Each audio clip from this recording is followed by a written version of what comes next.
I got caught cheating on MTG Arena, and I need to make an apology. How's it going, everybody? Adine here once again, and today I'm bringing you a slightly different video. I got caught cheating on MTG Arena, but before you cancel me, just listen to the whole story. So the set just dropped, and I had only been able to play 2 drafts. The first one was 7-0, and the second one was 7-1. So we picked up 2 trophies. Make sure to go and catch those videos over there, by the way. And so I decided that it was the evening time, and I wanted to make sure that I got a little bit of practice in with a deck I thought I would play for Crokeys' Liquid Tournament. So I started playing the black-red vampire list. I think Yellow Hat had taken it to number 1 or something during the daytime. First game with the list, I came up against Missmin, and they played a list which was excessively interesting. It was an Is It control list, and I absolutely got destroyed. So they gain a red. They get to have a look at 6 cards. They get to Fading Hope that. They get to play down the Leer here and just have everything at hand again. Lots of 1 mana removal spells, which is just pumping everything. They play down the Leer and then we scoop. Oh. And as we always do when we lose to a really new and impressive deck, we just net deck that deck and try and see if we can play it ourselves. And that's what I did. I got really interested in this deck. There was cool mechanics and cards that I had never played with before.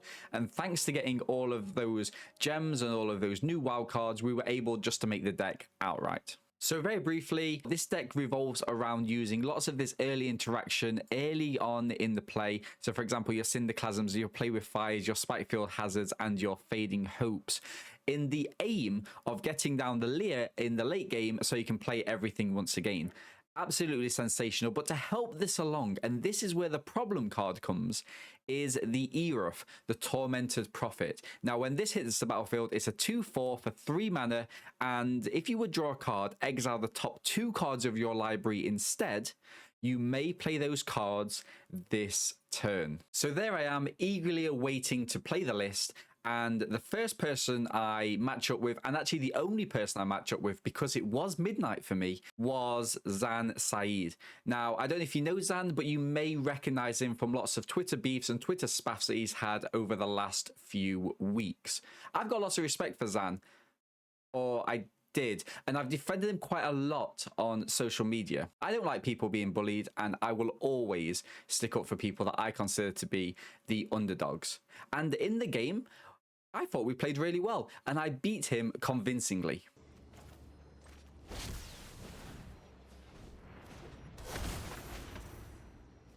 So 1, 2, 3, I guess.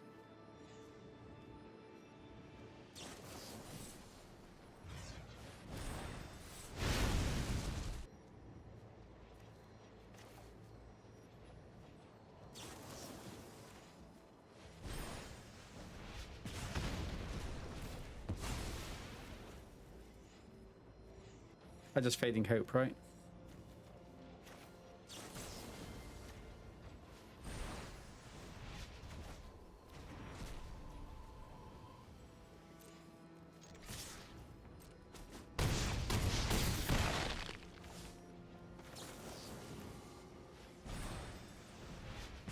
Boom.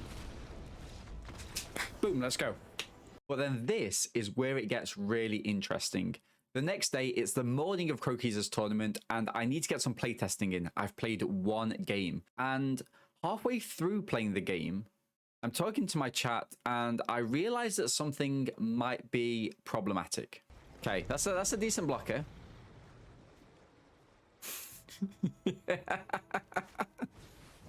Reckless Impulse, sure. Okay. This is an interesting one, actually.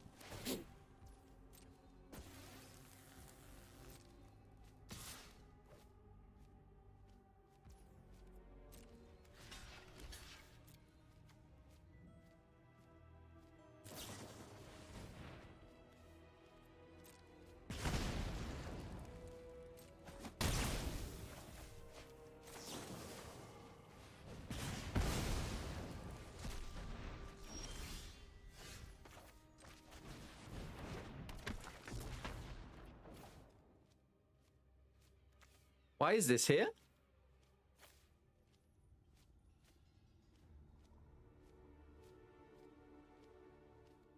What? Is this right? Why can I play this? What?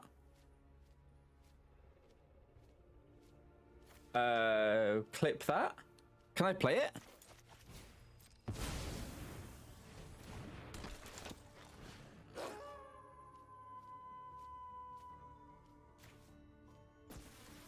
Now, you could definitely see the shock on my face when I realized, and I even pushed it a little bit further to make sure that I actually could do everything that I considered to be broken with that. And this is what the bug is.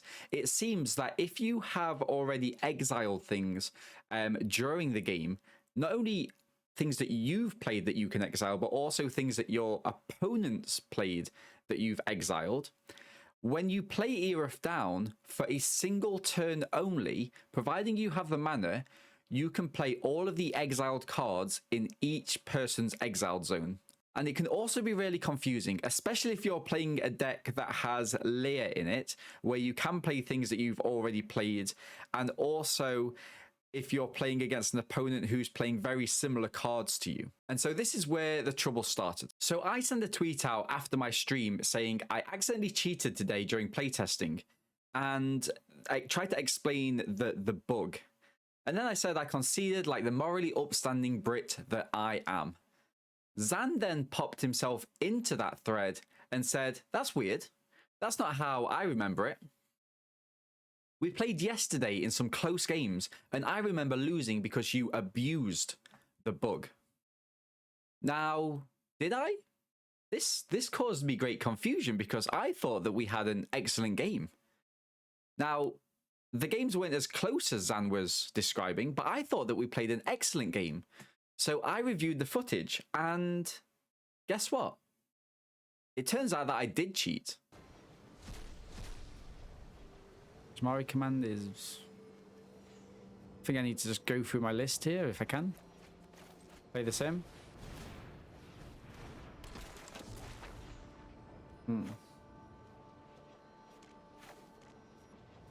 Fading Hope.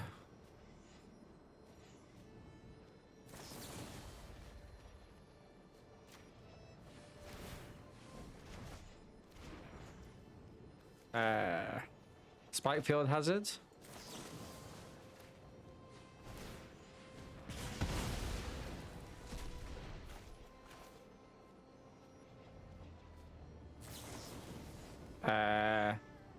Deal 2 damage and create a thing.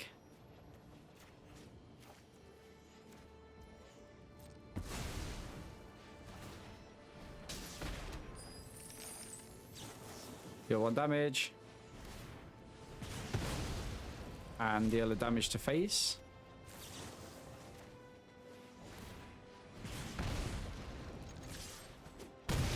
It would seem that during the confusion of me playing Leia, me playing lots of these Erith cards, I completely missed, and you can see that from my face, I completely missed the fact that I was actually playing cards from my exiled spot. And unlike the clip earlier, where I was completely bemused trying to understand, this just completely passed me by. Was it because it was a brand new set? Was it because it's cards that I've never actually read before? Was it because it's the first time I've played this particular deck? Was it because I was trying to concentrate to beat Zan, who I had lots of respect for previously? Or was it an amalgamation of this? Probably that I just completely did not realize. But yes, I put my hand up. I won by playing mechanics during that game that I wasn't supposed to. But this is what really ticked me off. The fact that Zan said that I abused the card in order to get the win. Now, when you abuse a mechanic or when you abuse a cheat, what that suggests is that you had the intention of doing that. It suggests that you knew about that. It suggests that you were in control of what was happening. Now, forgive me, I'm just playing a game that I assume works. I assume there's not going to be any bugs in the new cards that I'm playing with, especially as I'm just getting to grips with it. And this really ticked me off because I live my life with a high level of decorum. I don't cheat at things. I try to be as upstanding as possible. And to have that accusation especially against my brand. So that really knocked me. I didn't think it showed the value of respect that was required. Moreover, if Zan did have a problem with that, was the public forum the best place to do that? Or was it in a direct message to me after he had lost those games? Just to check, hey Dean, did you mean to do that? Did you know that you shouldn't have been doing that? Because I didn't. But the thing is, Zan assumed, first of all, that my tweet was about him, but second of all, that I had the intention of doing this. And that's just not how we play the game. Zan later tried to backtrack a little bit by saying that he wasn't accusing me of being a cheater, but as a social psychologist, the way in which we say things and the way in which we present our arguments is key. By saying words such as "I was abusing this," he's insinuating, especially to his larger followership, that I was doing it on purpose. And my argument here would be that in the past, as I mentioned, I've defended Zan from some really hot takes that he's made and the ways in which he's spoken to fellow professionals. But I think that there's actually a problem in the way that they're trying to communicate. It's atypical. Why are they taking such a detrimenting approach to things? Where's that decorum? Where's that politeness? Where's the glass being half full? Did Dean mean to do this, or was Dean intentionally trying to cheat? In a social world, how we interact with people is vital. How we try to communicate our arguments is more pivotal than ever. And I feel that as a community, a golden community, make sure to insert that code if you haven't already in the Play Store, we need to be doing better, especially when we're trying to communicate with other people, other professionals, and bring more and more people into this game that we love. So, going back to the beginning, it's my heartfelt wish to issue an apology. Not to Zan for using cards incorrectly against him, but for the wider members of the community who I feel deserve better and who I feel don't deserve to be spoken to like absolute garbage. I've been Dean. I hope you guys don't cancel me. I'll see you in the next video. Make sure to catch me 5 days a week on the link down below. Drop a like on the video, subscribe to the YouTube, and stay healthy. I will see you guys later on. Peace and love.